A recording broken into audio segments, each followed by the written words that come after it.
بہت اچھا سننے والے احباب میرے سامنے بیٹھے ہیں، اس لیے انتخاب بھی اچھا میں چاہتا ہوں کہ وہ پیش کروں. تو ایک قطعے سے آغاز کروں گا آپ کی خوبصورت سماعتوں کی نظر اسے اپنے دل میں جگہ دیجیے گا. مولا مولا مولا مولا. شعر دیکھیے گا کہ روشنائی میں مودت کو ملا کر لکھی. مصرع شناس لوگ بیٹھے ہیں، مشکل چیز نہیں ہے، مشکل کشا کے ماننے والے ہیں. کہ روشنائی میں مودت کو ملا کر لکھی نعت ہم نے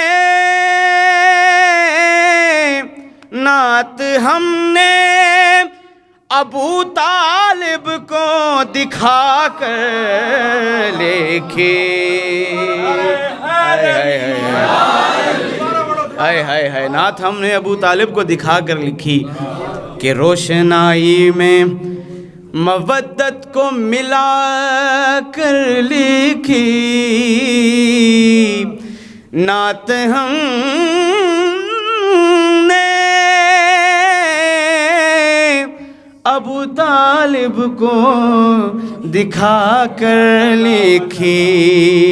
اور غسل زمزم سے دیا ہم نے قلم کو اپنے.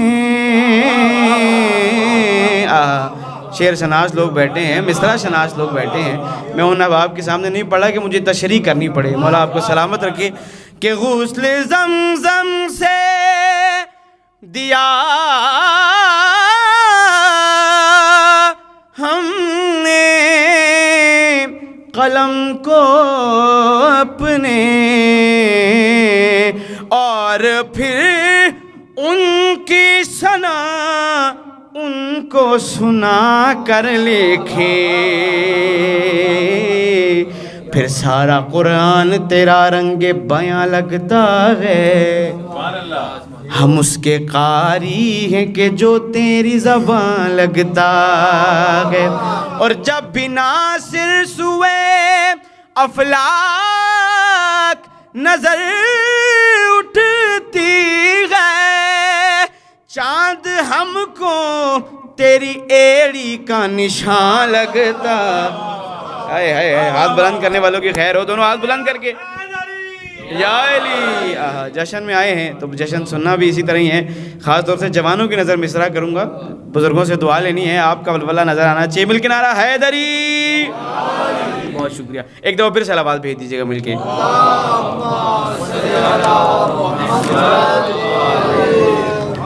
مولا آپ کو سلامت رہے. اسی طرح ایک اور قطعہ پیش کروں، اچھا سنا ہے آپ نے تو آپ کی نظر ایک اور تحفہ ہے کہ مودت عشق کی باتیں کسی طالب سے بھی پوچھو.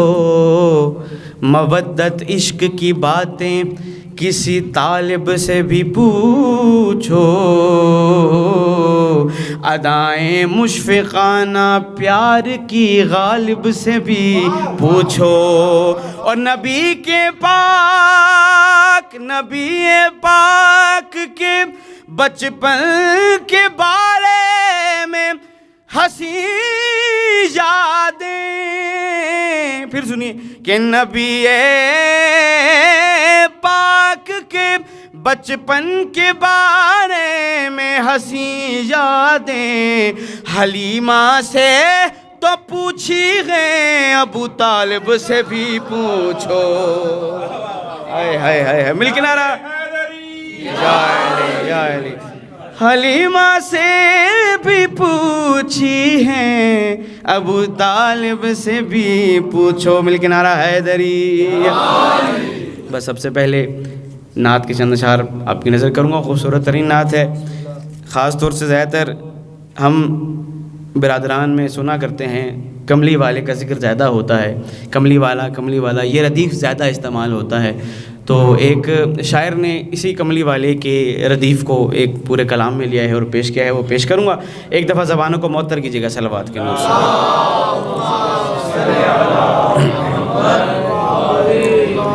اب دیکھیے کتنی خوبصورت نعت ہے، ایک شاعر نے لکھی ہے.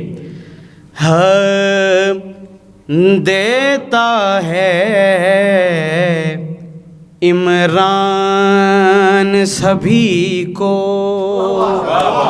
شعر دیکھیے گا کتنا خوبصورت آیا ہے کہ دیتا ہے سجاد بھائی عمران کی سبھی کو کیا صدقہ کملی والے کا.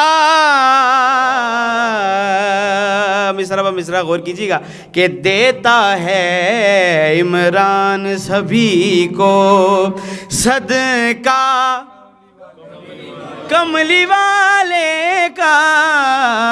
پھر دیتا ہے عمران سبھی کو صدقہ کملی والے کا.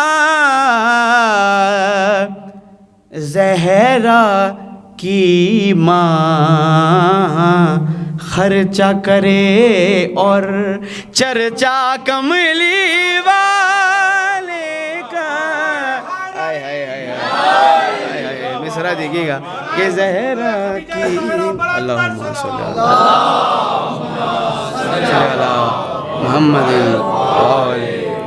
کہ زہرا کی ماں خرچہ کرے اور چرچا. میرے ساتھ مل کے پڑھیں، آپ کی بھی حاضری ہو جائے گی. کہ زہرا کی ماں خرچہ کرے اور چرچا کملی والے کا. واقعہ ہمارے بچوں کو بھی پتہ ہے، کوئی توضیح کوئی تشریح نہیں ہے. بزرگوں سے دعا ہے اور جوانوں کی نظر مصرع ہے، آپ نے بولنا ہے لازمی. جوانوں کی نظر ہے کہ ہر عابد پر اپنا سر سجدے سے اٹھانا ممنوع ہے. کیوں؟ مصرع پیش کر رہا ہوں کہ ہر عابد پر اپنا سر سجدے سے اٹھانا ممنوع ہے. کیوں؟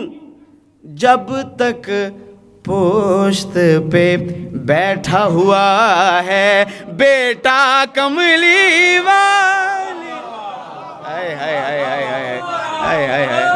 جیو سلامتیاں ہوں. کہ جب تک پوشت پہ بیٹھا ہوا ہے. اسی مولا زندگی دراز فرمائے. آپ اسی تسلسل کو جاری رکھتے ہوئے، اسی کے ساتھ تمسک کرتے ہوئے مصرع کیا ہے کہ اس کا ماتم روک کے کیسے سجدہ کرنے جاتے ہو. دیکھیے گا کیسا واقعے کو پیش کیا ہے کہ اس کا ماتم روک کے کیسے سجدہ کرنے جاتے ہو. ارے جس کی خاطر رکتا نہیں ہے سجدہ کملی والے کا. مل کے نعرہ حیدری. جس کی خاطر رکتا نہیں ہے سجدہ کملی والے کا. زہرا کی ماں خرچہ کرے. اور مصرع دیکھیے گا کتنا خوبصورت آیا ہے کہ سرکار دو عالم کا سایہ نہیں تھا. معجزہ ہے میرے مولا کا. لیکن ایک اور معجزہ کیا ہے کہ حیدر ہی اس کا سایہ ہے.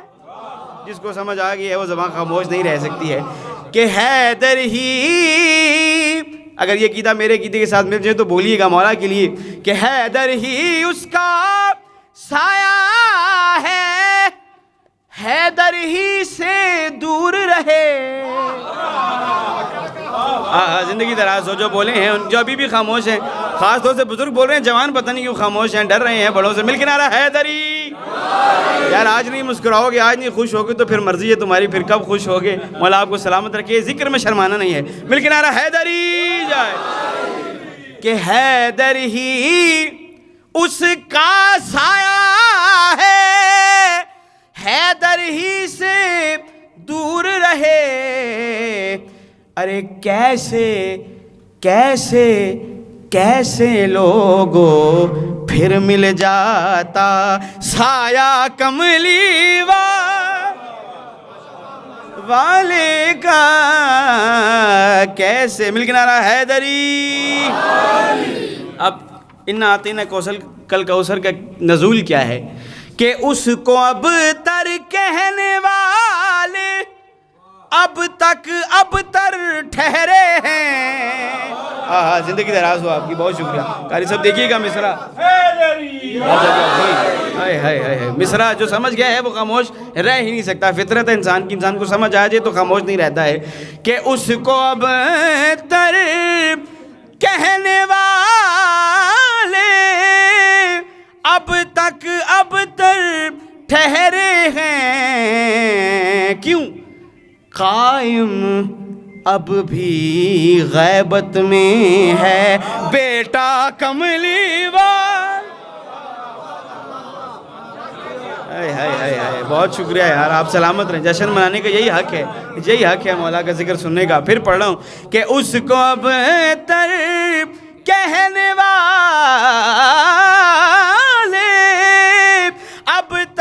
اب تر ٹھہرے ہیں.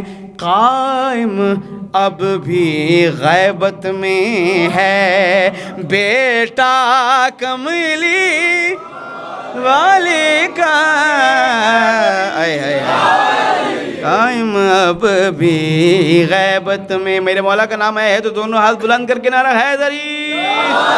قائم اب بھی غیبت میں ہے. اور دیکھیے کہ دھیمے، اب جو خاموش ہے نا ان کے لیے مصرع ہے. وہ بولتے ہیں کہ نہیں مجھے نہیں پتا، میں نے جشن منانا ہے.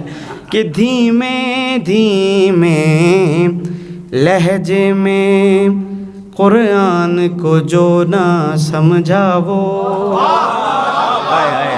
ابھی جو دھیمی داد دے رہے ہیں نا بلند آواز میں داد دیں گے. دوسرا مصرع بہت سخت ہے اس لیے دیکھیے گا کہ دھیمے دھیمے لہجے میں قرآن کو جو نہ سمجھا وہ.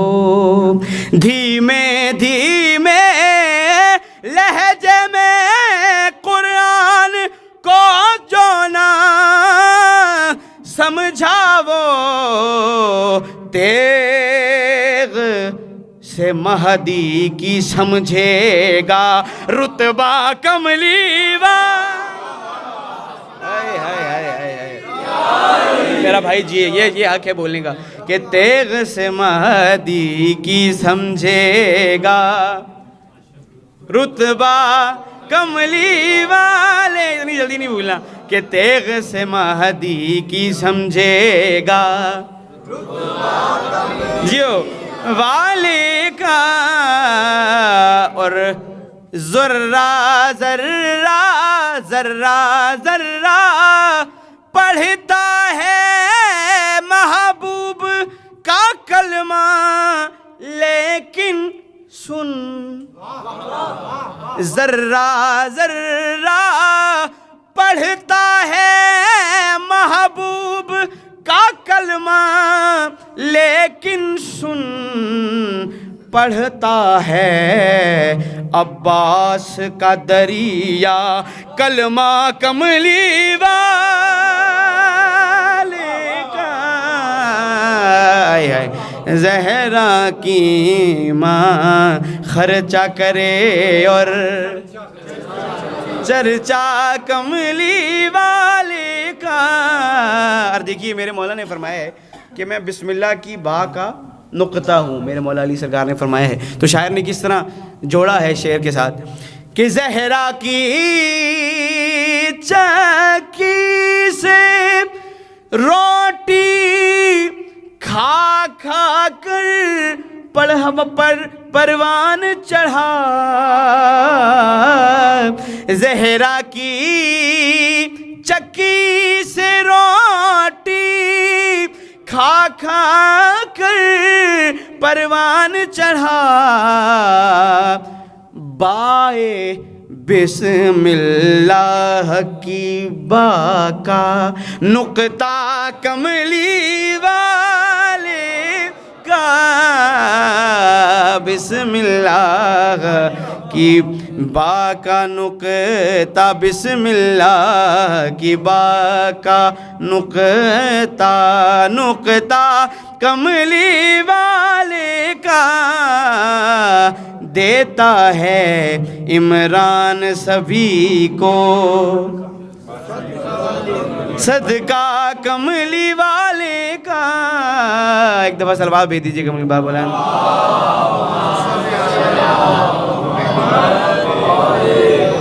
ایک کلام کی فرمائش ہے آخر میں، بس وہ پیش کر رہا ہوں۔ جو مشکل گھڑی میں پکارا محمد، جو مشکل گھڑی میں، اولنا محمد، اوسطنا محمد، آخرنا محمد و کلنا محمد، مصرع پیش کر رہا ہوں کہ جو مشکل گھڑی میں پکارا محمد، تو ہوا کیا کہ مدد کو میری آئے بارہ محمد، جو مشکل، ہاتھ بلند کرنے کا شکریہ ہے، جو ہاتھ بلند کرتے ہیں مولا کی قسم بہت پسند ہیں لوگ، کہ جو مشکل گھڑی میں پکارا، اگر یہ لفظ آپ کہیں گے تو آپ کے لب بھی میٹھے ہو جائیں گے مولا کی قسم، کہ جو مشکل گھڑی میں پکارا مدد کو میری آئے باران محمد، جو مشکل گھڑی میں، اور شعر دیکھیے گا کہ نہیں آل کے بن محمد کسی کا، مصرع ضائع نہ ہو جائے، میرے ساتھ مل کے پڑھیے گا، ہم نے جشن منانا ہے، جشن سنا نہیں منایا جاتا ہے، کہ نبی نہیں آل کے بن محمد کسی کا، نہیں آل کے بن محمد کسی کا، صلوات بھیج دیجیے کم کے بعد بلا،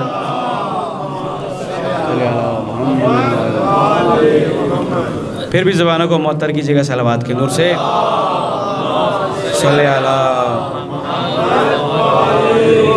مصرع پھر پیش کرتا ہوں کہ نہیں آل کے بن محمد کسی کا، نہیں آل کے بن محمد کسی کا، کوئی لاکھ بولے ہمارا محمد، علی مولا کوئی لاکھ مدد کو میری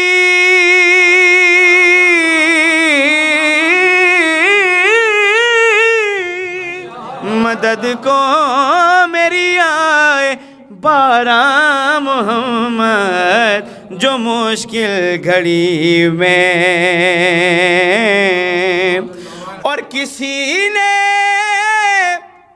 علی کی حقیقت جو پوچھی، انا مدینۃ العلم و علی بابا، مصرع پیش کر رہا ہوں کہ کسی نے علی کی حقیقت جو پوچھی، محمد نے ہنس کر پکارا محمد، محمد نے ہنس کر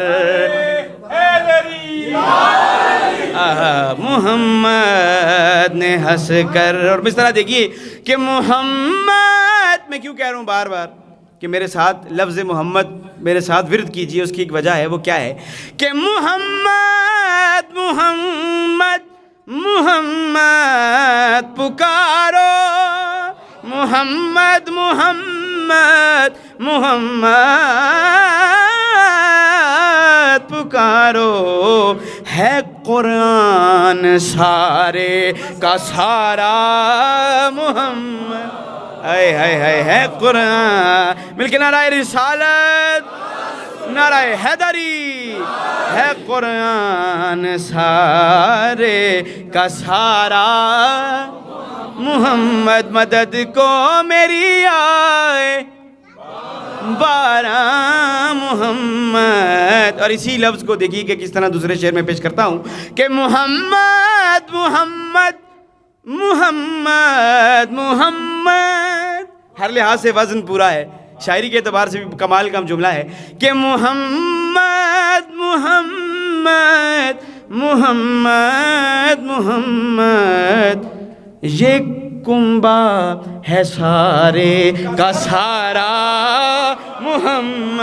ہائے ہائے ہائے ہائے ہائے علی مولا، جی آپ زندگی تراس ہو آپ کی، مل کے نعرہ حیدری، ہائے ہائے یہ کنبہ ہے سارے کا سارا، محمد مدد کو میری آئے بارہ محمد، جو مشکل گھڑی میں پکارا۔ آخری شعر مقطع پیش کر اجازت چاہوں گا کہ یہ اکبر کی آمد پہ شبیر بولے، شبیہ پیغمبر ہیں، یہ اکبر کی آمد پہ شبیر بولے، لو پھر آ گئے ہیں دوبارہ، بار محمد و آل محمد صلوات۔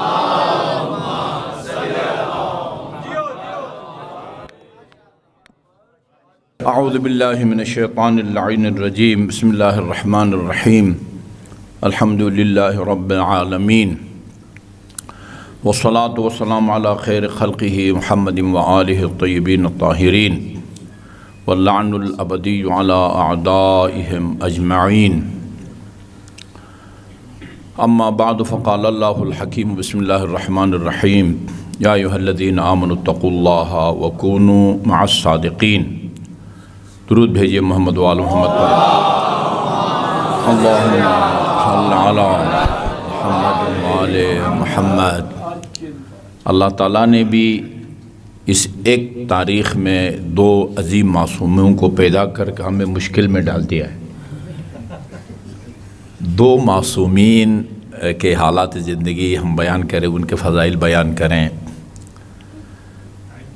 صادقین، چونکہ اسی ایک تاریخ میں ان دونوں معصومین کی ولادت ہے، آن حضرت مشرکین میں بھی صادق کے لقب سے مشہور ہیں، اور اگرچہ امیر المومنین علیہ السلام سے لے کر امام زمان اجل اللہ تعالیٰ فرجہ الشریف، یہ سب کے سب صادق ہیں۔ چنانچہ یہ آیہ کریمہ ہمارے علماء نے اس کی تفسیر میں فرمایا، صادقین سے مراد ائمہ اہل بیت ہیں، اے صاحبان ایمان تقوی الہی اختیار کرو۔ اور صادقین، صادقین، قاف کو آپ زبر دیں گے تو وہ تثنیہ بنتا ہے، دو صادق۔ یہ جعفری صاحب صادقین کا وہ جشن منا رہے ہیں۔ صادقین، وہ قاف کو زیر دیں تو وہ جمع ہو جاتا ہے، جمع صادقین۔ یہ سارے کے سارے صادق ہیں، لیکن مختلف مناسبتوں کی وجہ سے ہر امام، ہمارے بارہ اماموں میں سے کسی نہ کسی لقب کی وجہ سے زیادہ مشہور ہیں۔ سب غصے کو پی جانے والے تھے، سب حلیم تھے، لیکن کاظم کا لقب صرف امام، ہمارے ساتویں امام کے ساتھ مخصوص ہو گیا ہے۔ سبھی اللہ تعالیٰ کے قضاء و قدر پر راضی تھے، لیکن یہ لقب امام رضا علیہ السلام کے ساتھ وہ مخصوص ہو گیا ہے۔ تو میں اپنے ذہن میں کچھ چیزیں لے کے آیا ہوں۔ میں کوشش کرتا ہوں کہ یعنی بہت کم وقت میں، اگرچہ مشکل ہے لیکن اپنے تجربات سے استفادہ کر کے کم وقت میں اپنے معروضات آپ تک پہنچانے کی کوشش کروں گا۔ ہمارے علماء کرام نے فرمایا ہے، ذرا غور فرمائیں گے، میری مدد کریں گے، میں آپ کا ممنون ہوں گا، اللہ تعالیٰ آپ کو اجر بھی دے گا۔ کہتے ہیں عقل دو قسم کی ہوتی ہے، عقل نظری اور عقل عملی. عقل نظری اور عقل، اس کا یہ مطلب نہیں ہے کہ اللہ تعالیٰ نے ہر انسان کو دو دو عقلیں دے رکھی ہیں. ایک عقل کا نام عقل نظری ہو، دوسری عقل کا نام عقل عملی ہو. نہیں، امیر المومنین کا فرمان جو دوپہر کو بھی میں سنا رہا تھا، فرمایا اللہ تعالیٰ نے فرشتوں کو پیدا کیا ہے اور ان کو صرف عقل دی ہے، ان میں حیوانی خواہشات کو نہیں رکھا. حیوانات کو پیدا کیا ہے، اس میں حیوانی خواہشات کو رکھا ہے، لڑنا بھیڑنا وغیرہ وغیرہ، اور ان کو عقل نہیں دی. انسان کو پیدا کر کے اس کو عقل بھی دی ہے اور وہ حیوانی خواہشات بھی اس کے اندر رکھتی ہیں. پھر فرمایا جس کی عقل اس کے خواہشات کو شکست دیں، غلبہ حاصل کریں، وہ فرشتوں سے افضل ہو جاتا ہے، اور جس کی خواہشات عقل کو شکست دیں وہ مال مویشی سے بھی بدتر ہوتا ہے.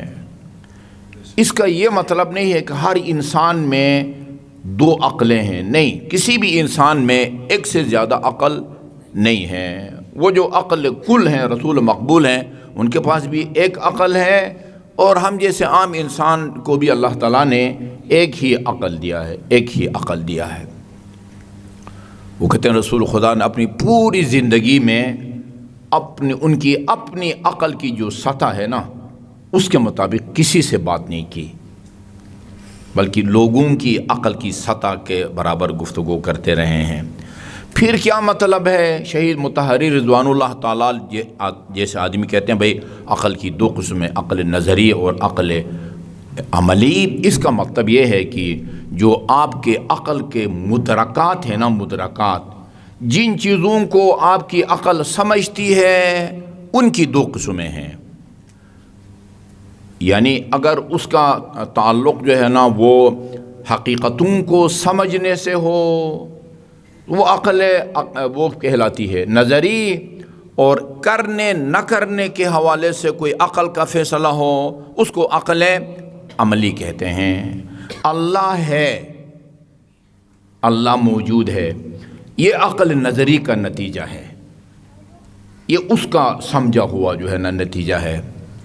وہ یکتا ہے، یہ اس کا عمل سے کوئی تعلق نہیں ہے، یہ عقل نظری کا کام ہے. آن حضرت خاتم النبیین ہیں، امیر المؤمنین آن حضرت صلی اللہ علیہ وسلم کے جانشین برحق ہیں، خلیفہ بلا فصل ہیں. یہ باتیں. زمین حرکت کرتی ہے، جی زمین حرکت کرتی ہے. اچھا جی، زمین میں کشش ثقل ہے. یہ ساری باتیں ان کا ہماری عملی زندگی سے کوئی تعلق نہیں ہے. عقل کہتی ہے، نیوٹن اپنے باغ میں سیب کے درخت کے نیچے بیٹھ کے مطالعہ کر رہا تھا. وہ سیب وہ ٹہنی سے جدا ہوتا ہے، اور جدا ہونے کے بعد نہ وہ اوپر جاتا ہے، نہ وہی ہوا میں معلق رہتا ہے، نہ دائیں طرف جاتا ہے نہ بائیں طرف جاتا ہے. اس کی عقل نے کہا کہ یہ زمین کی طرف کیوں آ رہا ہے بھائی؟ اوپر جاتا، دایاں بایاں جاتا، ہوا میں معلق رہتا. یہ جو نیچے آ رہا ہے، اس کا مطلب ہے کہ زمین میں کشش ہے. یہ عقل نظری ہے. عقل کہتی ہے خدا ہے، عقل کہتی ہے خدا یکتا ہے، عقل کہتی ہے یہ عقل. عقل عملی یعنی کا مطلب کیا ہے؟ یعنی عقل کے عملی فیصلے. عقل کہتی ہے سچ بولو، سچ بولنا اچھی بات ہے، پسندیدہ بات ہے، فعل حسن ہے. وعدہ کرو تو پورا کرو، اس کا تعلق عقل عملی سے ہے. عقل کہتی ہے کہ وعدہ کر کے جو ہے نا وہ وعدہ خلافی مت کرو. عقل کہتی ہے جھوٹ مت بولو. یہ عقل عملی کہلاتی ہے. آپ دیکھیں گے ٹوٹل جو دین اسلام ہے یا اسلامی تعلیمات، یہ انہی دو چیزوں کے گرد جو ہے نا وہ گھومتی ہیں. یا عقل وہ ہے عملی ہے، کچھ ایسے عقائد ہیں کہ ہماری عقل ان کو تسلیم کرنے کا حکم دیتی ہیں. کچھ عملی احکام ہے کہ ہماری عقل کہتی ہے یہ کام کرو اور یہ کام مت کرو. جی رسول اسلام صلی اللہ علیہ وسلم نے اللہم صلی اللہ محمد وعلی محمد عقل نظریے کی بات کرتے ہیں، دین اسلام کی تعمیر اور ترقی اور اس کی پھیلاؤ میں بہت سارے عوامل کار فرما ہیں۔ دین اسلام کی ترقی، اس کے استحکام اور پھیلاؤ میں کئی چیزیں جو ہے نا وہ کار فرما ہیں۔ ان میں سب سے اہم خود دین اسلام اور دین اسلام کی تعلیمات کا مستحکم ہونا، ان کا پائیدار ہونا اور ان کا ہر زمانے میں قابل عمل ہونا۔ اور پھر ظاہر ہے جناب خدیجہ الکبریٰ کا مال کا بھی کردار ہے، امیر المومنین علیہ الصلوۃ والسلام کے شمشیر اور ذوالفقار کا بھی کردار ہے، آن حضرت صلی اللہ علیہ وسلم کے خلق عظیم کا بھی، یہ تمام چیزیں ہیں جو اسلام کی تعمیر اور ترقی میں اپنا اپنا کردار ادا کرتی ہیں۔ یہ روایت ہے، حدیث ہے، لولا مال خدیجہ و سیف علی لما قام الاسلام ولا استحکام۔ اگر جناب خدیجہ الکبریٰ کا مال نہ ہوتا کوئی تحریک ایک قدم آگے نہیں بڑھ سکتی جب تک پیسہ نہ ہو۔ اگر خدیجہ الکبریٰ کا مال نہ ہوتا، یہ حضرت ابوبکر نقل کرتے ہیں، مسجد میں لا کے ام المومنین نے وہ سونے کی پتہ نہیں اینٹیں تھی، زیورات کی ڈھیر لگا دی، اتنی بڑی ڈھیر لگا دی کہ اس ڈھیر کے اس طرف کے بندے کو اس طرف کے بندے نظر نہیں آتے تھے۔ ہاں، کہا جو کچھ جس چیز کی میں مالک ہوں نا، مال مویشی، غلام، کنیز، جائیداد، نقد پیسہ، سب آپ کا ہے اور آپ جیسا چاہتے ہیں اس کو آپ راہ خدا میں خرچ کریں۔ ہمارا سلام ہو اس مکرمہ اور معظمہ پر۔ اچھا جی، صلی اللہ علیہ محمد۔ وہ اسلامی احکام کا عین انسانی عقل اور اس کی فطرت کے مطابق ہونا ہے۔ آپ کو پتہ ہے وہ اوس اور خزرج مدینہ کے دو بڑے بڑے قبیلے تھے، عرصے دراز سے ان میں جنگ جاری تھی۔ ان کا ایک بندہ اسعد بن زرارہ، وہ خزرج قبیلے کا کوئی سردار تھا، وہ مکہ آتا ہے، اپنا پرانا دوست جو کہ وہ عقبہ، وہ ہے کیا ہے، عقبہ بن فلان، پتہ نہیں کیا نام ہے اس کا، عقبہ میں نام اس کا میں نے نوٹ کیا ہے، درود بھیجیے محمد وال محمد پر۔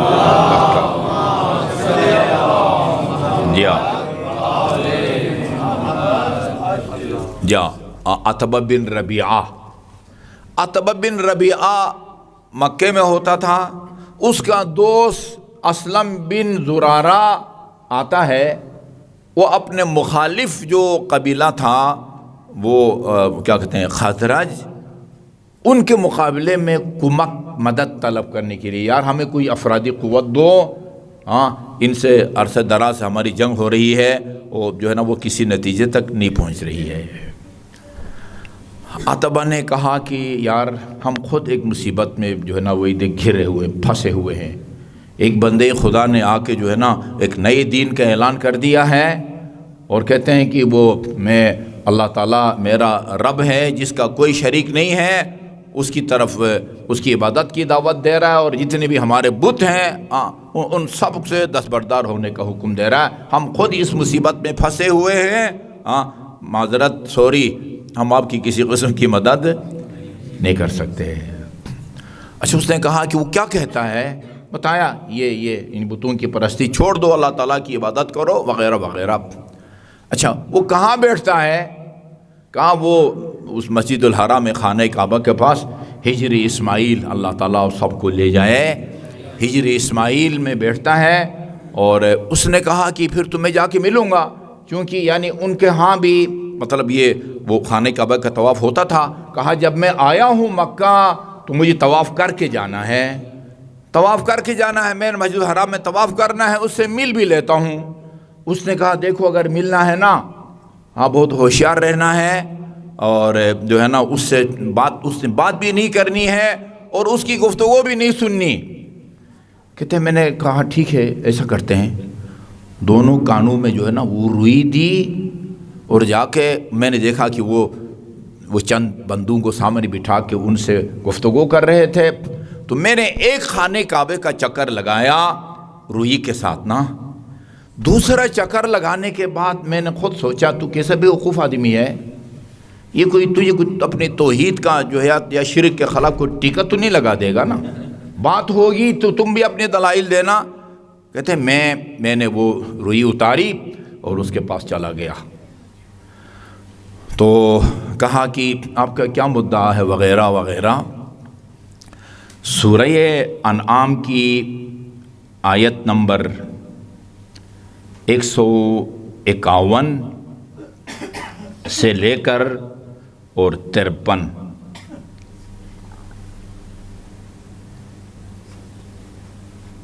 اللہم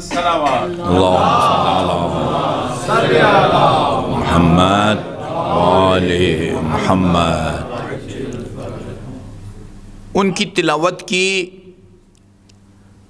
اب ان قرآنی آیات ان کے مفہوم غور کریں۔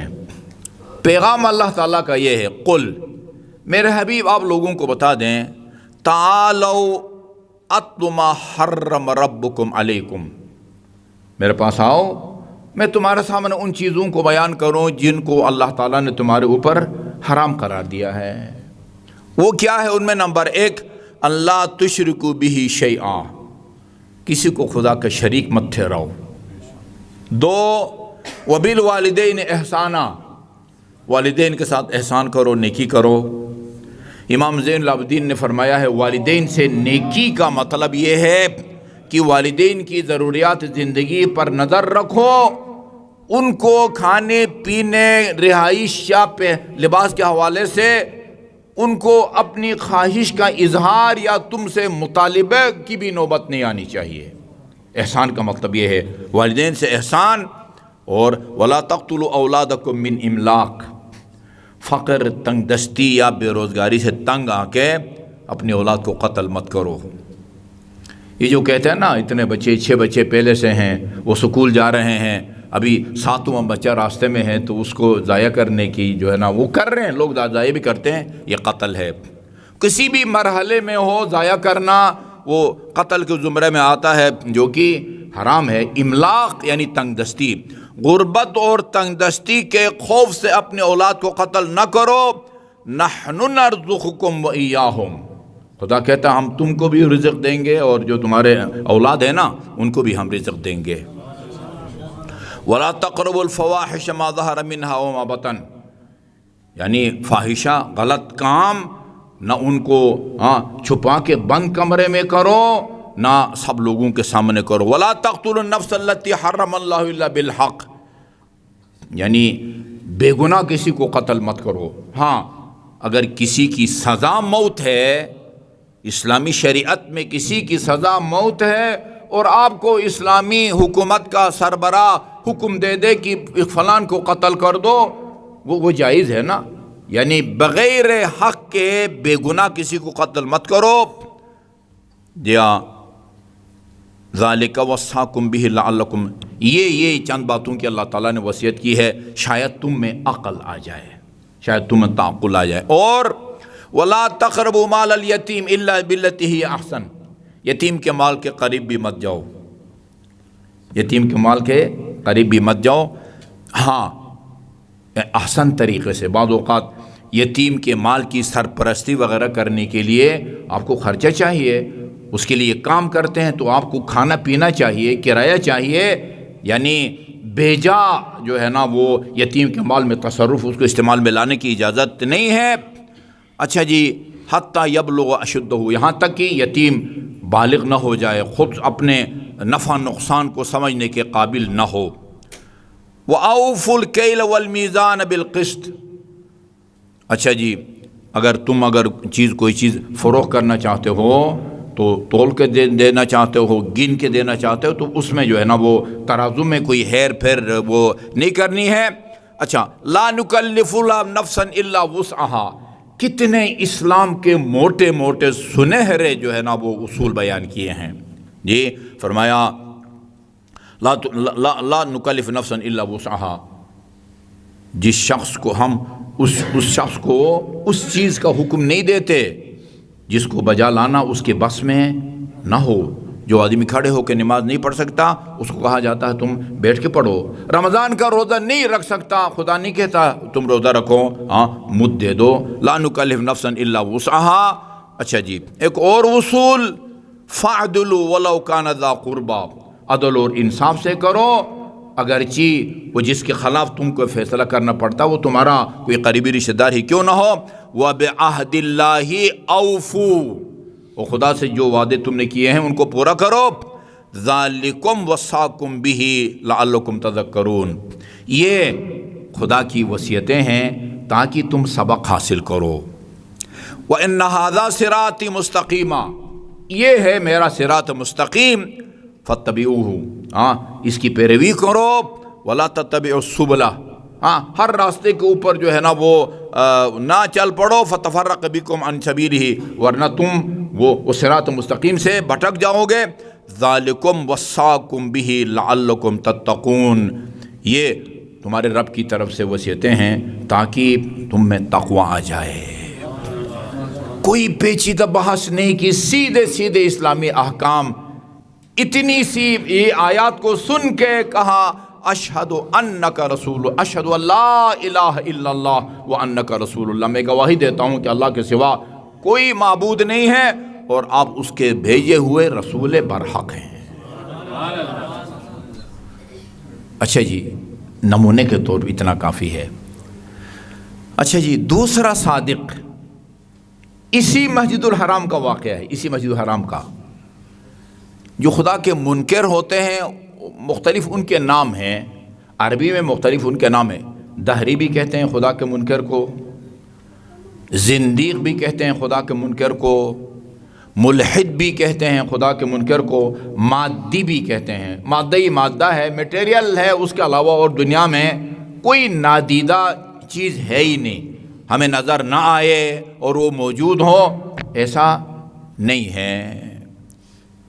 یہ دو بندے ابن مقفع اور دوسرا جو ہے نا ابن ابی الاوجاع، یہ بیٹھے ہوئے تھے مسجد الحرام میں، اور ان میں سے ایک نے کہا کہ ابن مقفع نے کہا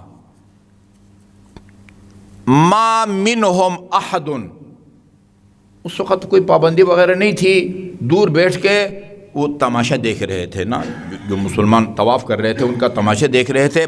ابن مقفع منکر خدا کہنے لگا اپنے باقی ساتھیوں سے ما منہم احد اوجب لہ اسم الانسانیہ الا ذالک الشیخ الجالس. وہ جتنے بھی اس بلڈنگ کے گرد چکر لگا رہے ہیں نا، راؤنڈ لگا رہے ہیں، ان میں سے کسی کو بھی میں انسان کہلانے کا حقدار نہیں سمجھتا ما سوائے اس شیخ کے جو بیٹھا ہوا ہے کچھ پڑھ رہا ہے، اور امام جعفر صادق علیہ السلام تھے. اللہم صلی اللہ محمد وعلی محمد. خدا کا منکر ہے مگر امام جعفر صادق کی عظمت کا قائل ہے. کہا جتنے بھی یہاں چکر لگا رہے ان میں سے یہ ایک بندہ. ہاں اچھا، اس نے ساتھی نے کہا کہ بھائی یہ کس طرح، یہ تمہیں کیسا پتہ چلا؟ کہا کہ میں نے اس میں کچھ خصوصیات دیکھی ہیں، وہ خصوصیات مجھے کسی اور انسان میں نظر نہیں آئی. اچھا، کہا کہ میں پھر جاتا ہوں بات کرتا ہوں مجھے بھی پتہ چلے. کہا کہ میرا مشورہ یہ ہے کہ مت جاؤ، اگر ادھر جا کے نا ان سے گفتگو کی تو اپنے عقیدے سے دستبردار ہو جائے گا، اس کے عقیدے میں تجھے جانا پڑے گا. کہا نہیں، یہ تو مجھے اس لیے ان کے پاس جانے سے روک رہا ہے. اس واقعے کو مرحوم صدوق نے اپنی کتاب توحید صدوق میں بڑی تفصیل کے ساتھ واقعے کو لکھا ہے. میں اس کا خلاصہ آپ کی خدمت میں عرض کر رہا ہوں. اگر جانا ہی ہے تو پھر جو ہے نا سنبھل کے بات کرنی ہے، اپنی باغ ڈور کو ڈھیل نہیں دینی، ورنہ تجھے پتہ بھی نہیں چلے گا اور وہ تجھے کسی درخت کے ساتھ جو ہے نا وہ باندھے گا، پھر تجھے وہاں سے چھٹا تیرے لیے مشکل ہو جائے گا. اچھا، یہ ابن مقفع نے کہا تھا کہ بھئی یہی ایک بندہ ہے جو انسان کہلانے کے قابل ہے. ابن ابی الاوجاع جب آزمانے کے لیے جانا چاہتا ہے تو اس ساتھی کو منع کیا. ابن ابی الاوجا چلا گیا امام علیہ الصلوۃ والسلام کے پاس، اور یہ کچھ دیر امام کے ساتھ تبادلہ خیال یا گفتگو کرنے کے بعد واپس آیا اپنے ساتھی کے پاس اور کہا یا ابن مقفع، دوست، ما ھذا ببشر، یہ تو مجھے کوئی بشر نہیں لگتا، یہ مجھے کوئی بشر نہیں لگتا۔ ان کان فی الدنیا روحانی، یہ ایک منکر خدا کے الفاظ یا تاثرات ہیں امام جعفر صادق علیہ السلام کے بارے میں۔ ان کان فی الدنیا روحانی یتجسد اذا شاء ظاہرا ویتروح اذا شاء باطنا فہو ھذا، اگر اس دنیا میں کوئی ایسی ہستی ہے، ذات ہے، جو جب چاہے جسمانی شکل میں ظاہر ہو، جس ابھی جسمانی شکل میں نظر آ رہا، اور جب چاہے روحانی اور معنوی شکل میں ظاہر ہو، تو وہ یہی ہستی ہے۔ اچھا جی،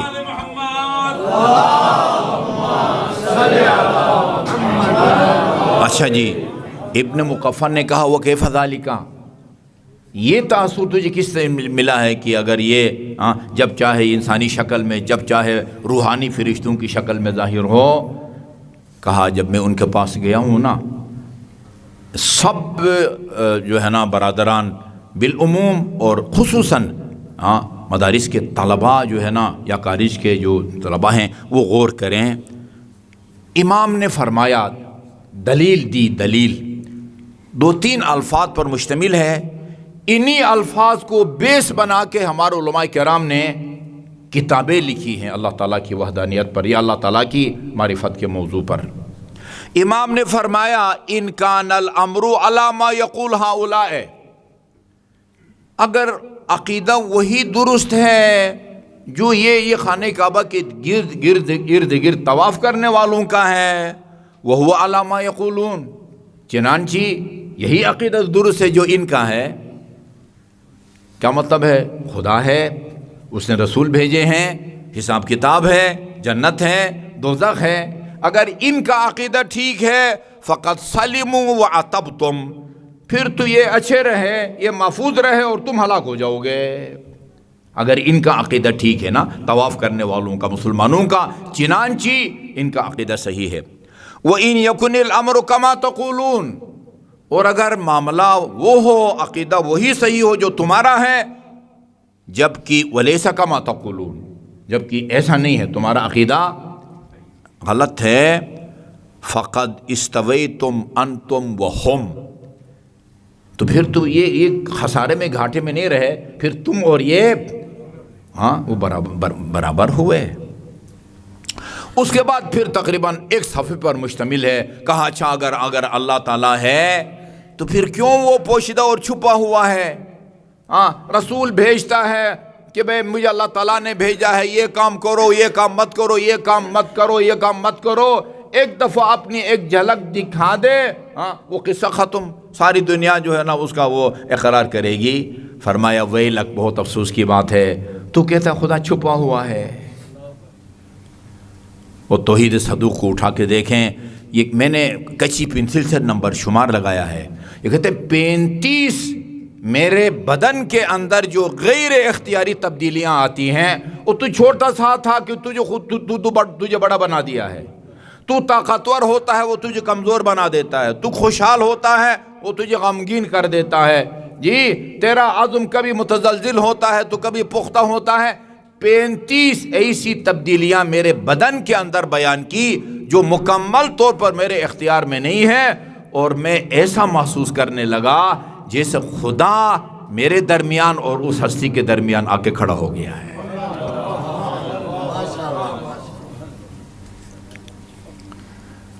میں بہت مختلف مجالس میں عرض کیا ہے کہ امام کو خدا نے ہادی کہا ہے، وَجَعَلْنَاهُمْ أَئِمَّةً۔ ابھی کچھ دن پہلے آغا سراج موسوی آئے ہوئے تھے، ایران کے سابق سفیر، وہ مجھے ایک انگوٹھی، عقیق کی انگوٹھی دے گئے ہیں، وہ یعنی ارد گرد گول دائرے کی صورت میں قرآن کی آیت ہے، درمیان میں یا حجت ابن الحسن ہے، یا حجت ابن حسن پڑھا جاتا ہے، وہ آیت نہیں پڑھی جا رہی تھی، میرے ایک عزیز آئے ہوئے تھے، انہوں نے اپنے موبائل سے اس کی پکچر لی اور اس کو وہ بڑا کر کے جب دیکھا، یہ آیت اس کے اوپر لکھی ہوئی ہے وَجَعَلْنَاهُمْ أَئِمَّةً يَهْدُونَ بِأَمْرِنَا وَأَوْحَيْنَا إِلَيْهِمْ فِعْلَ الْخَيْرَاتِ وَإِقَامَ الصَّلَاةِ وَإِيتَاءَ الزَّكَاةِ وَكَانُوا لَنَا عابدین۔ جی علامہ محمد حسین طباطبائی رحمۃ اللہ علیہ نے اپنی تفسیر مایانات تفسیر المیزان میں اس آیے کریمہ کے ذیل میں لکھا ہے، دیکھو ہدایت دو قسم کی ہوتی ہے، اس کو غور سے سنیے، ہدایت دو قسم کی ہوتی ہے۔ ایک ہدایت کو عربی میں اراۃ الطریق، راستہ دکھانا، کسی کو راستہ دکھانا، یہ ایک ہدایت ہے۔ آپ جعفری صاحب کے گیٹ پہ کھڑے ہیں، آپ سے کوئی کہے کہ میں نے کمپلیکس ہسپتال جانا ہے، آپ اس کو بتاتے ہیں اس کو چھوڑنا نہیں آپ نے بھائی، ہاں ایسے ہی ہے نا، سیدھا دو چار اشارے آئیں گے اور آپ کے دائیں طرف جو ہے نا وہ لکھا ہوگا، پتہ اسلام آباد کیا ہے جی انسٹیٹیوٹ پم نہیں، ادھر جو لکھا ہوا ہے پورا Pakistan institute of medical science ہے، آپ خود پہنچ جائیں گے۔ یہ ہدایت ہے۔ اس ہدایت کو کہتے ہیں اراۃ الطریق، راستہ دکھانے کے معنی میں ہدایت۔ ایک ہدایت کا مطلب ہوتا ہے ایصال الی المطلوب، ہاتھ پکڑ کے منزل مقصود تک پہنچانا۔ ہاں آپ سے کوئی پوچھے کہ میں نے پم جانا ہے، آپ کہیں بھائی اتفاق سے میں وہیں جا رہا ہوں، یا پم جا رہا ہوں، یا پم سے گزر کر آگے جانا ہے، یہ میری جو ہے نا وہ فرنٹ سیٹ خالی ہے، آپ بیٹھ جائیں۔ ان کو اپنے ساتھ بٹھا کے پمز کے گیٹ پر اتار دیتے ہیں، یہ بھی ہدایت ہے۔ وہ پہلے جس نے راستہ دکھایا وہ بھی ہادی ہے، دوسرے جس نے فرنٹ سیٹ پر بٹھا کے آپ کو پمز کے گیٹ پر اتارا ہے وہ بھی ہادی ہے۔ وہ فرماتے امام صرف راستہ دکھانے کے معنی میں ہادی نہیں ہوتا، امام وہ ہوتا ہے جو آپ کو منزل مقصود یا جنت تک پہنچاتا ہے اس دنیا میں۔ اور داستانیں ہیں، ایک داستان جس کو اہل سنت نے بھی لکھا ہے اور شیعوں نے بھی لکھا ہے۔ میٹرک کی اسلامیات کو میں اس دن دیکھ رہا تھا، نظر ثانی، اس میں چیپٹر ہے صوفیاء کرام کا۔ صوفیاء کرام میں سب سے پہلے ملا جامی کا نام لکھا ہے انہوں نے۔ ملا جامی اس نے اپنی کتاب میں جہاں باقی اصحاب پیغمبر کا ذکر کیا ہے، 12 معصومین کا ذکر کیا ہے۔ یہ ان علماء اہل سنت میں شامل ہوتے ہیں جو امام زمان کی ولادت کے قائل ہیں۔ شواہد النبوہ اس کو پڑھیے، شواہد النبوہ۔ ملا جامی امام زمان کی ولادت کے ذیل میں لکھتے ہیں جب امام مہدی کی ولادت ہوئی ہے، جیسے ہی آپ تشریف لائے ہیں سجدے میں گرے اور اس آیے کریمہ کی تلاوت کی، وَنُرِيدُ أَن نَّمُنَّ عَلَى الَّذِينَ اسْتُضْعِفُوا فِي الْأَرْضِ وَنَجْعَلَهُمْ أَئِمَّةً وَنَجْعَلَهُمْ الْوَارِثِينَ۔ ولادت کے فوری ملا جامی لکھتا ہے، اس پائے کا بندہ ہے کہ اس کی لکھی ہوئی کتاب شرح جامی شیعہ اور سنی مدارس میں نصاب کے طور پر پڑھائی جاتی ہے، نصاب کے طور پر۔ وہ لکھتے ہیں اپنی کتاب میں کہ ایک بندہ وہ ہر سال بیت اللہ کا حج کرتا تھا، اور بیت اللہ کا حج کے بعد فارغ ہو کے مدینہ منورہ جاتا تھا رسول اکرم اور شہدائے احد کی زیارت کے لیے، اور جتنے دن وہ رہتا مدینہ میں اس کا قیام امام جعفر صادق علیہ السلام کے وہ دولت خانے پہ ہوتا تھا۔ ایک سال اس نے امام کی خدمت میں عرض کیا، فرزند پیغام میں ہر سال آتا ہوں اور آپ کو تکلیف دیتا ہوں، یہ 10,000 درہم میرے پاس ہیں، یہ آپ رکھ لیں، اور اگلے سال تک کوئی چھوٹا موٹا 2 کمرے کچن باتھ، ادھر نہیں ہے روایت میں نہیں ہے، ویسے بھی بتا رہا ہوں نا، چھوٹا کمرہ یہی ہوتا نا، 2 کمرے کچن باتھ کم از کم ہو، تو تاکہ میں آپ کو زحمت نہ دوں اور اپنے مکان میں جتنے دن میں مدینہ میں رہوں وہ قیام کر سکوں۔ امام نے فرمایا ٹھیک ہے۔ اگلے سال بیت اللہ کے حج سے فارغ ہو کے امام کی خدمت میں آیا اور عرض کیا، فرزند پیغمبر ہمارے لیے کوئی مکان کا بندوبست ہو سکا ہے؟ فرمایا بالکل ہو گیا ہے۔ کہاں؟ مدینے میں حرم پاک کے قریب یا کہیں دور، کہا میں نے تمہارا مکان خرید کیا ہے جنت میں، جنت میں، فردوس برین میں۔ قرآن کی آیت ہے نا، وَسَارِعُوا إِلَىٰ مَغْفِرَةٍ مِّن رَبِّكُمْ وَجَنَّةٍ عَرْضُهَا السَّمَاوَاتُ وَالْأَرْضُ أُعِدَّتْ لِلْمُتَّقِينَ۔ ہاں جلدی جلدی اپنے آپ کو بخشواؤ، کوئی گناہ تم سے سرزد ہو جائے فوراً ایسا کام کرو جس کے نتیجے میں خدا تمہارے گناہوں کو بخشے۔ دوسرا وَجَنَّةٍ، اور اس جنت کے حاصل کرنے میں بھی سستی مت کرو، جلدی جلدی جنت کو حاصل کرو، جلدی جلدی اپنے آپ کو جنت کا حقدار بناؤ۔ کیسی جنت؟ جس کی صرف چوڑائی زمین آسمان کے برابر ہے۔ ادھر کون جائے گا؟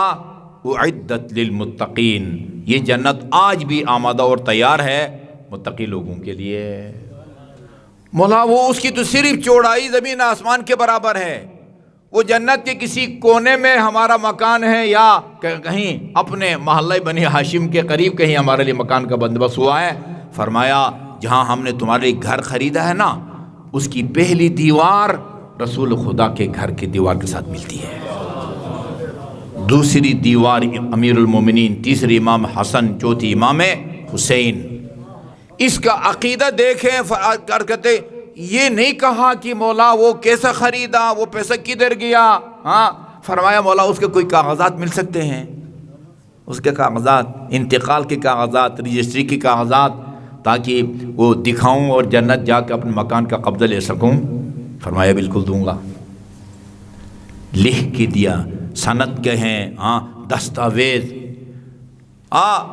بڑے تبرک سمجھ کے لیا، اور اب جبل کا علاقے کا رہنے والا تھا، جا کے اپنے بچوں کو یہ دیا، دستاویز دیے، اور کہا کہ جب میں مر جاؤں ان کو میرے کفن میں لپیٹ کے میرے ساتھ دفن کرنا ہے، اور میں نے روز قیامت اس سے استفادہ کرنا ہے۔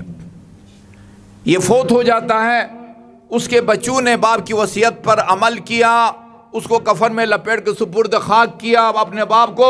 دوسرے دن قبر پر جا کے دیکھا، فاتحہ خوانی کے لیے گئے تو قبر پر وہی دستاویز موجود تھے، پشت پر لکھا ہوا تھا صادق آل محمد نے جو وعدہ کیا تھا وہ پورا ہو گیا۔ یہ ہوتا ہے صلی اللہ محمد وآل محمد۔ ایک نہیں کئی، اسی امام کے اور بھی کئی واقعات ہیں اس مضمون کے۔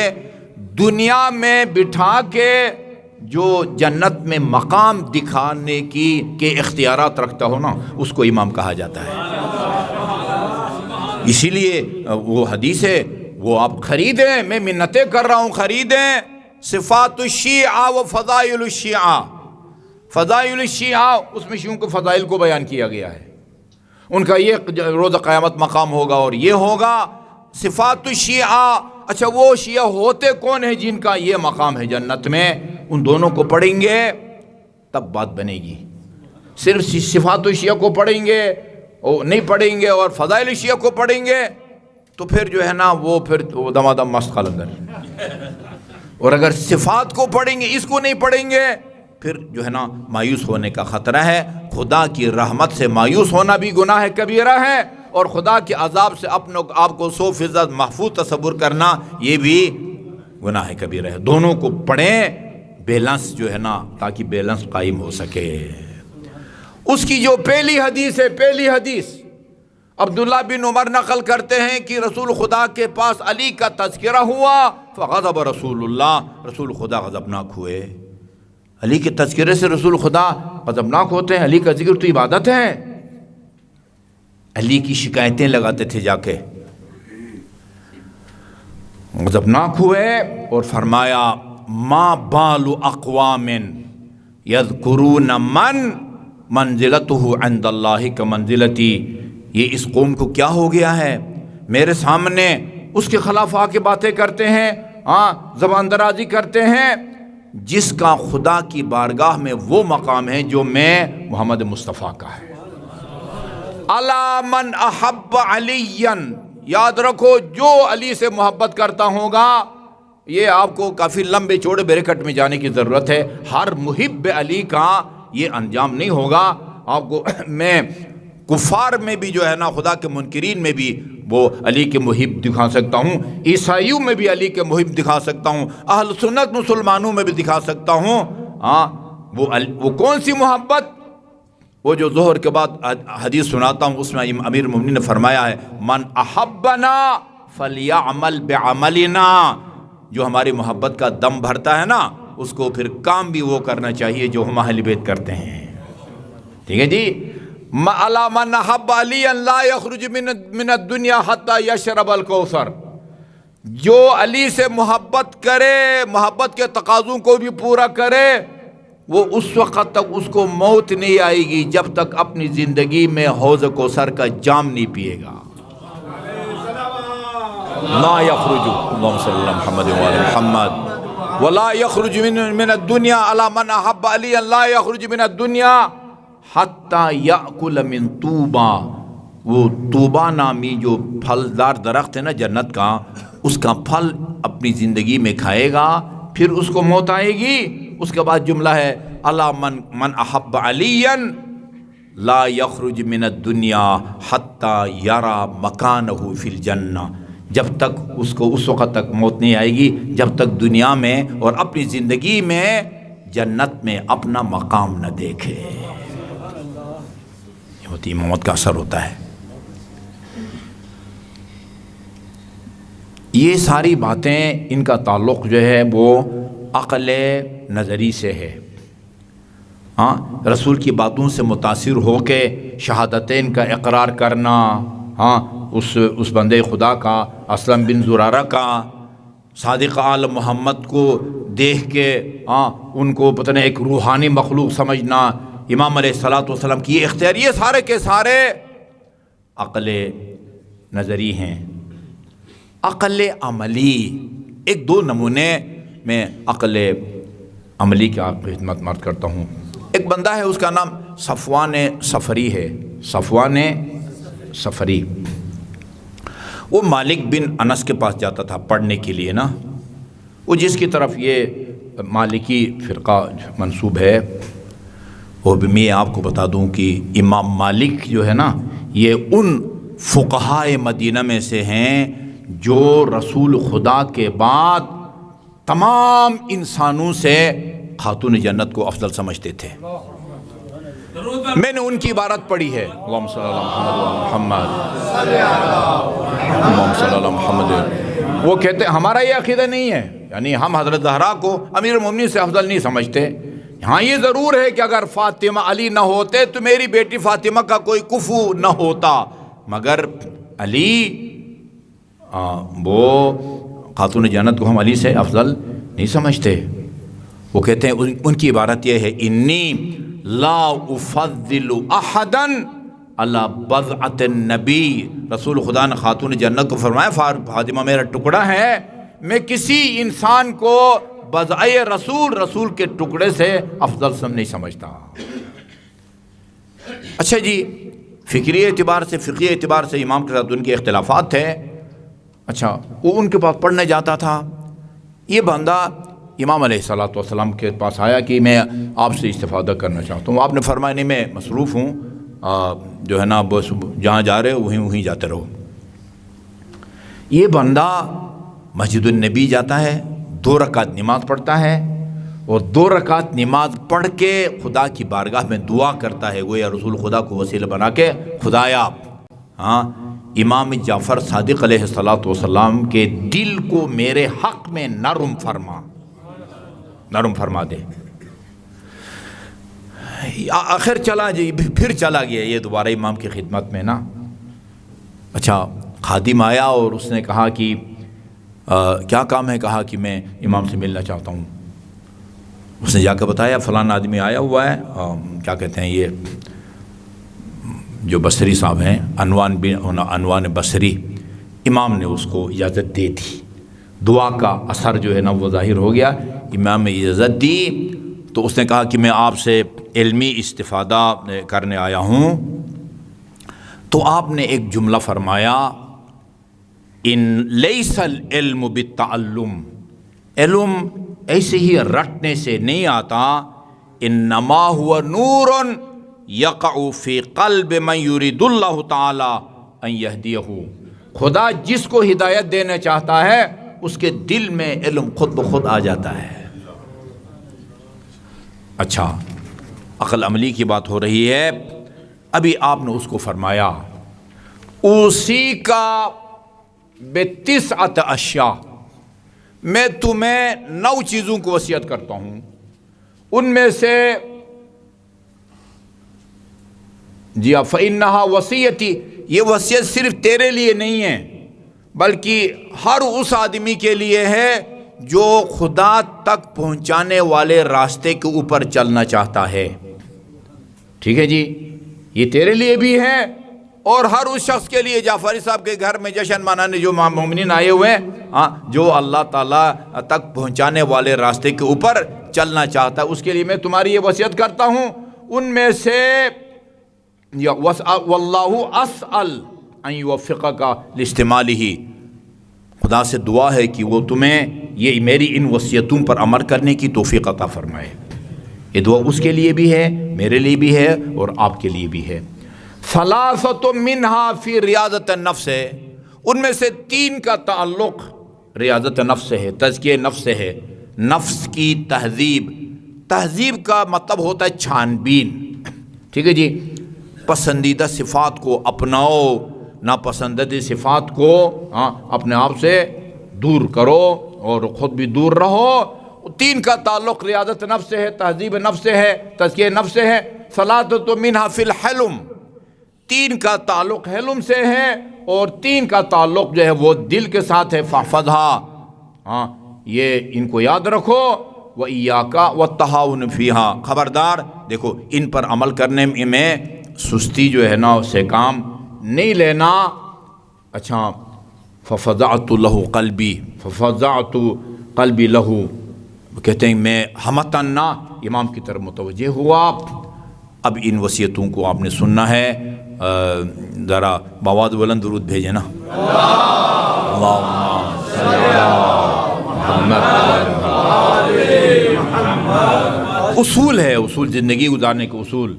اما اللواتی فی الریاضہ، جن وصیتوں کا تعلق تزکیہ نفس سے ہے، فإیاک ان تأکل ما لا تشتہی ہے، دیکھو زندگی میں ایسی چیز مت کھاؤ کہ جس کو تو پسند نہیں کرتا، ایسی نہ بادل ناخواستہ، یعنی بے شک بعض اوقات ہوتا ہے کچھ چیزیں ہوتی ہیں آپ کو بھوک ہوتی ہے لیکن اس چیز کو کھانے کو آپ کا دل نہیں مانتا، اس چیز کو مت کھاؤ کہ جس کو تم پسند نہیں کرتے، اشتہا نہیں ہے، اس کو مت کھاؤ، اس لیے کہ فَإِنَّهُ يُورِثُ الْحَمَاقَةَ وَالْبَلَةَ، بادل ناخواستہ جو آدمی کسی چیز کو کھاتا ہے وہ انسان کو حماقت جو ہے نا کا شکار کر دیتا ہے، بیوقوف ہو جاتا ہے بندہ، حماقت اور نادانی کا باعث بنتا ہے بندہ اس چیز کو کھائے کہ جس کو پسند نہیں کرتا۔ دوسرا، وَلَا تَأْكُلْ إِلَّا عِنْدَ الْجُوعِ، کھانا اس وقت شروع کرو جب تمہیں بھوک لگی ہوئی ہو۔ وَإِذَا أَكَلْتَ فَكُلْ حَلَالًا، اور جب بھی تم کچھ کھاؤ تو حلال کھاؤ، حرام مت کھاؤ۔ وَسَمِ اللَّهِ، اور جب بھی کھاؤ بسم اللہ پڑھ کے کھاؤ۔ وَاذْكُرْ حدیث الرسول صلی اللہ علیہ وآلہ وسلم، رسول خدا کی اس حدیث کو ہمیشہ یاد رکھو۔ کیا فرمایا رسول خدا نے؟ مَا مَلَأَ آدَمِيٌّ وِعَاءً شَرًّا مِّن بَطْنِهِ، انسان بہت سارے برتنوں کو بھرتا رہتا ہے، کبھی بالٹی میں بھرتا ہے، کبھی ٹپ میں، کبھی لوٹے میں، کبھی کپ میں، مختلف برتنوں میں بندہ مختلف چیزوں کو بھرتا رہتا ہے۔ ان برتنوں میں سب سے برا برتن پیٹ ہے، ٹھیک ہے جی، جن برتنوں کو انسان زندگی میں بھرتا رہتا ہے ان میں سب سے برا برتن جو ہے وہ پیٹ ہے۔ فَإِنْ كَانَ وَلَا بُدَّ، اور اگر کھانا ناگزیر ہو جائے تو آپ نے کیا کرنا ہے؟ آپ نے کیا کرنا ہے؟ پیٹ کو 3 حصوں میں تقسیم کرنا ہے، ٹھیک ہے جی۔ فَثُلْثٌ لِطَعَامِهِ، 1/3 میں آپ نے ڈالنا ہے جو ہے نا وہ کھانے کے لیے نا، روٹی چاول گوشت جو بھی گھر میں آپ کی فریج میں ہے اچھا جی، وَثُلْثٌ لِشَرَابِهِ، دیکھیں نہیں، اس پتہ چلتا ہے کہ زیادہ سے زیادہ پانی، یعنی جتنی گنجائش پیٹ میں کھانے کے لیے رکھتے ہو اتنی ہی گنجائش پانی کے لیے. اچھا جی، شراب. وَثُلُثٌ لِنَفْسِهِ، یہ عربی میں نا اگر نفس فے کو جزم دیں وہ نفس کے معنی میں ہے، روح کے معنی میں ہے.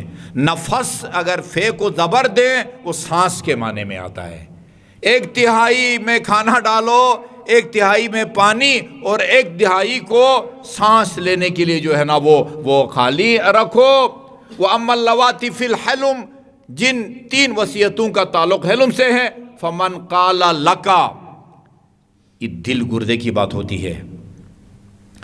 اس وصیت پر عمل کرنا اتنا مشکل ہے کہ اگر یہ مشکل نہ ہوتا نا تو راہ خدا میں جہاد کر کے شہید ہونے کو رسول خدا جہاد اصغر اور اس وصیت پر عمل کرنے کو جہاد اکبر نہ کہتے.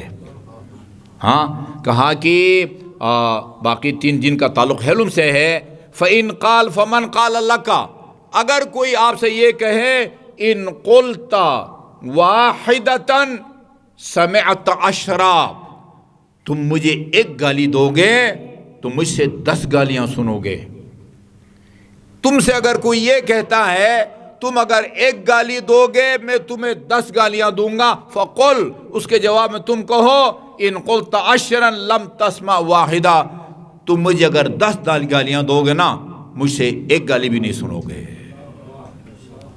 اتنا مشکل کام ہے یہ ہے جہاد اکبر. جہاد اکبر یہ ہے. ادفع باللتی ہی احسن السیئہ. عجیب، اس دن میں نے ایک کام کے لیے استخارہ کرایا تھا، یہ آیت نکل آئی، ادفع باللتی ہی احسن السیئہ. السیئہ ہے وقف کے لیے نا، یعنی اس کا مطلب یہ بنتا ہے کہ برائی کا جواب جو ہے وہ نیکی سے دو. اچھا جی، تم مجھ سے 1 بھی نہیں سنو گے. اور وَإِن كُنْتَ صَادِقًا، ہاں اس سے یہ کہو کہ وَمَنْ شَتَمَكَ، خدا نہ خواستہ اگر تجھے کوئی گالی گلوچ دے تو اس کو کہو اِن كُنْتَ صَادِقًا فِي مَا تَقُولُ، تجھے کسی نے برا بلا کہا ہے مثلا، اس سے کہو کہ اگر تو سچ کہتا ہے فَأَسْأَلُ اللَّهَ أَن يَغْفِرَ لِي، میں خدا سے دعا کرتا ہوں کہ وہ مجھے بخش دے.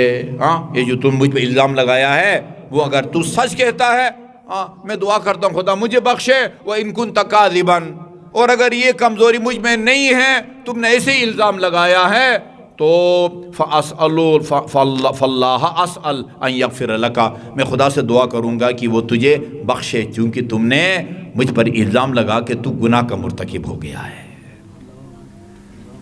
وَمَنْ وَعَدَكَ بِالْخَنَا فَعِدْهُ بِالنَّصِيحَةِ، ہاں جو تم سے نا وہ برائی وغیرہ کا وہ وعدہ کرے تم اس سے نصیحت کے وعدے کرو. جی ہاں. وَأَمَّا اللَّوَاتِي، باقی رہی وہ باتیں جن کا تعلق علم سے ہے. فَاسْأَلِ الْعُلَمَاءَ مَا جَهِلْتَ، میں نے ظہرین کے بعد درس میں کہا تھا اس دن جمعہ کے بعد ایک مومن ملے اور کہا کہ میں آپ سے ایک بات کرنے لگا ہوں لیکن پہلے آپ سے جو ہے نا ایڈوانس معافی مانگتا ہوں. میں ڈر گیا، پتہ نہیں کتنی بڑی گستاخی کرنے والے ہیں. کہا کہ یہ آپ جو ہے نا نماز میں اعوذ باللہ من الشیطان الرجیم نہیں پڑھتے، اس کا حکم ہے، آپ گناہگار ہو رہے ہیں. تو میں نے کہا کہ اگر یہ اس کا حکم ہے اور میں گناہگار ہو رہا ہوں تو پھر تو عادل بھی نہیں رہتا نا، پھر نماز باطل ہو جائے گی. وہ ہر حکم پر عمل کرنا واجب نہیں ہوتا. قرآن میں ہے وَمِنَ اللَّيْلِ فَتَهَجَّدْ، نماز تہجد پڑھو، کیا سب پر واجب ہے. اِذَا نُودِيَ لِلصَّلَاةِ مِن يَوْمِ الْجُمْعَةِ فَاسْعَوْا إِلَىٰ ذِكْرِ اللَّهِ، جمعہ کے دن اگر وہ پکارا جاتا تو وہ سب مارکیٹ دکانیں بند کرو اور وہ جا کے جمعہ میں شرکت کرو. تو یہ اگر کوئی نہیں آئے گا تو گناہگار ہوگا. پھر وہ آئی شریفی تھے، میں نے کہا کہ ان سے پوچھو، یہ آپ کو سمجھائیں گے. اور مومنین بھی تھے، کوئی مسائل پوچھ رہے تھے، میں ان میں مصروف ہو گیا. کہتے ہیں کہ فَاسْأَلِ الْعُلَمَاءَ مَا جَهِلْتَ، جو مسئلہ آپ کو نہیں آتا وہ آپ علماء سے دریافت کریں. وَإِيَّاكَ أَن تَسْأَلَهُمْ تَعَنُّتًا وَتَجْرُبَةً. ایسے نہ ٹیسٹ لینے کے لیے جو ہے نا علماء سے سوالات مت کرو. آج کل ٹیسٹ لیتے ہیں، ہمارا ٹیسٹ لیا جاتا ہے باقاعدہ، مومنین ہمارا ٹیسٹ لیتے ہیں. ہاں، ایاک ان تعمل برائک شیئا، اپنی مرضی سے کوئی کام مت کرو، تمہاری ثوابدید کے پابند نہیں ہے شریعت. تم شریعت کے پابند ہو، شریعت تمہاری ثوابدید کے پابند نہیں ہے. وخذ بالاحتیاط فی جمیع ما تجد الیہ سبیلا. ٹھیک ہے جی، ہمیشہ احتیاط پر عمل کرو. وَاحْرُبْ مِنَ الْفُتْيَا حَرْبَكَ مِنَ الْأَسَدْ، بغیر کسی تحقیق کے فتویٰ دینے سے اس طرح بچو جس طرح ایک درندہ شیر سے اپنے آپ کو بچاتے ہو. ٹھیک ہے جی. اچھا جی، وَلَا تَجْعَلْ رَقَبَتَكَ لِلنَّاسِ جِسْرًا، اپنی گردن کو لوگوں کے لیے بل مت بناؤ. یعنی غلط فتویٰ دو اور وہ تمہارے غلط فتویٰ پر عمل کر کے لوگ جو ہے نا وہ گمراہ ہو جائیں. یہ اشارہ اس کی طرف ہے کہ اپنی گردن کو نا وہ لوگوں کے لیے وہ پل نہ بناؤ کہ جس کی وجہ سے وہ گمراہ ہو جائیں. جیا قم انی، یہ بندہ آیا تھا نا، کہا کہ بس کافی ہے. قم انی یا ابا عبداللہ، اس کا لقب عبداللہ تھا. اب آپ تشریف لے جا سکتے ہیں. فقد نصحت لکا، جو میں نے نصیحت کرنی تھی وہ کر دی. ولا تفسد علیہ وردی، ابھی میں مصروف ہوں، کچھ میں نے نا وہ کچھ عبادات یا اذکار وغیرہ بھی میں نے پڑھنے ہیں. فإن امرؤ ظنین بنفسی والسلام علی من اتبع، چونکہ میں اپنے معاملے میں اور اپنے اوقات کے معاملے میں نا بہت ہی میں جو ہے نا وہ کفایتی شعار ہوں. اس کے بعد فرمایا والسلام علی من اتبع الہدی، خدا کا درود اور سلام ہو اس آدمی پر جو ہدایت کے راستے پر چلے. درود بر محمد و آل محمد. اللہم صلی اللہ.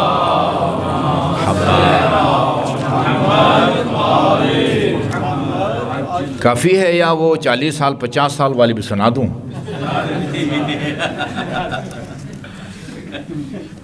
اچھا جی، سنیے، اس کو بھی سنیے. درود بر محمد و آل محمد. یہ بہت تعمیری بات ہے. اللہم صلی اللہ محمد و آل محمد. دیکھیے، یہ ہم جو گناہ کرتے ہیں نا ان قوتوں کی مدد سے کرتے ہیں جو قوتیں اللہ تعالیٰ نے ہم کو دی ہیں.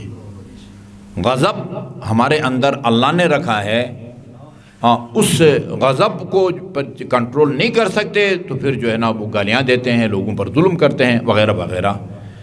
جنسی اور اخلاقی بے راہ روی کے شکار ہوتے ہیں.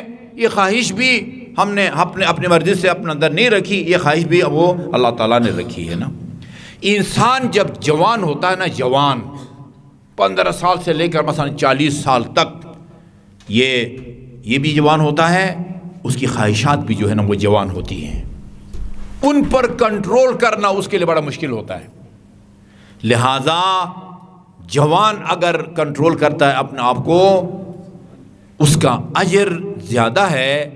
بوڑھا اگر اپنے خواہشات پر کنٹرول کرتا ہے تو اس کا اجر اتنا زیادہ نہیں ہے، کیونکہ بوڑھے کو زیادہ مزاحمت کا سامنا نہیں کرنا پڑتا، جوان کو مزاحمت کا سامنا کرنا پڑتا ہے. اس لیے انسان جب جوان ہوتا ہے نا، 40 سال سے کم عمر ہوتی ہے، اللہ تعالیٰ فرشتوں سے کہتا ہے یہ جو دونوں ہیں نا نیکیاں اور برائیاں لکھنے والے، کہتے ہیں کہ اس کے ساتھ جو ہے نا وہ ہاتھ رکھو. ہاں، ہر جو بات بھی اس کے منہ سے نکلے وہ اس کو مت لکھو. یہ جو ہے نا، اچھا میں دیکھ رہا تھا بعد میں نا، الشباب شعبۃ من الجنون. جنون، پاگل آدمی مرفوع القلم ہوتا ہے نا. پاگل آدمی پر نہ کوئی واجب ہے نہ کوئی حرام ہے، وہ مرفوع القلم ہے.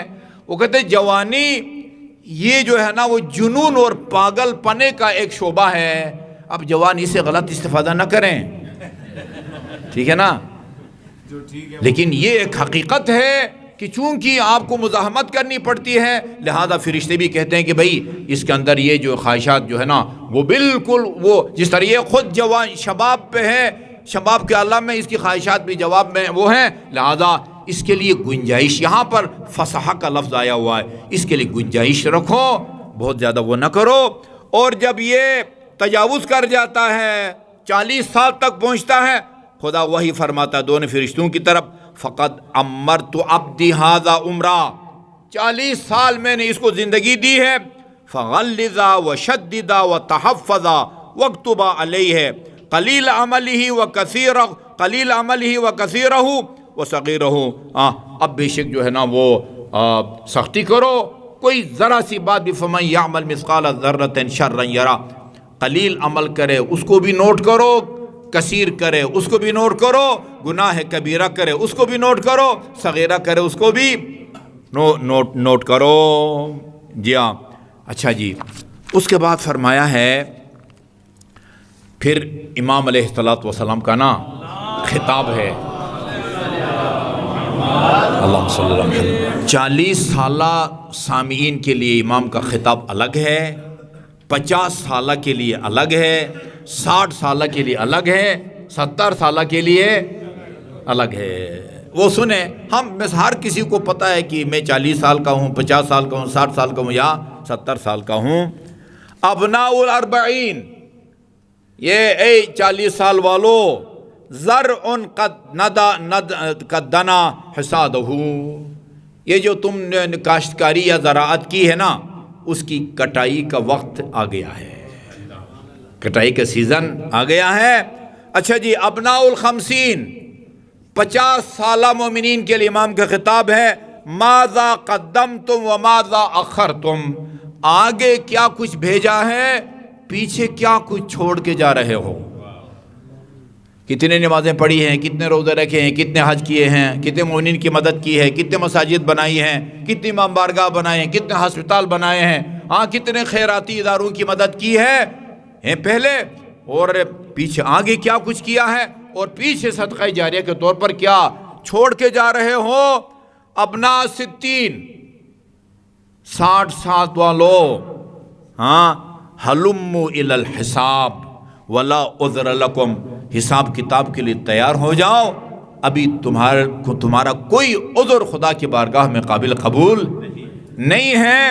اور آخر میں پتہ نہیں میں اکیلا بنتا ہوں یا کوئی اور میرا ساتھی بھی ہوگا، ابناء السبعین، 70 سال والو، عدوا انفسکم فی الموتى، میں نے دوپہر کو بھی کہا، ہم کسی زندہ آدمی کا نام لیتے ہیں نا، مجتہد کا، کسی عالم دین کا یا خطیب کا، اس کے لیے دعائے جملے بولتے ہیں، دام ظلہ، اس کا سایہ ہمیشہ رہے، دائمی رہے، زیدت توفقاتہ، دام عزہ، اس طرح کی۔ مرحوم ہو، نام لے کے مرحوم کہتے ہیں، رحمت اللہ علیہ، نور اللہ مقدہ، قدس سرہ، وہ کہتے ہیں کہ اے 70 سال والو، ادو انفسکم فی الموتى، اب اپنے آپ کو مردوں میں شمار کرو۔ ٹھیک ہے جی، اللہ تعالی ہمیں امام کی اس وصیت پر عمل کرنے کی توفیق عطا فرمائے، چونکہ صرف اسی وہ عنوان بصری کے لیے نہیں ہے، فرمایا یہ وصیت تمہارے لیے بھی ہے اور ہر اس آدمی کے لیے ہے جو صراط مستقیم پر خدا تک پہنچانے والے راستے کے اوپر یہ چلنا چاہتا ہو۔ اللہم صلی اللہ محمد و آل محمد۔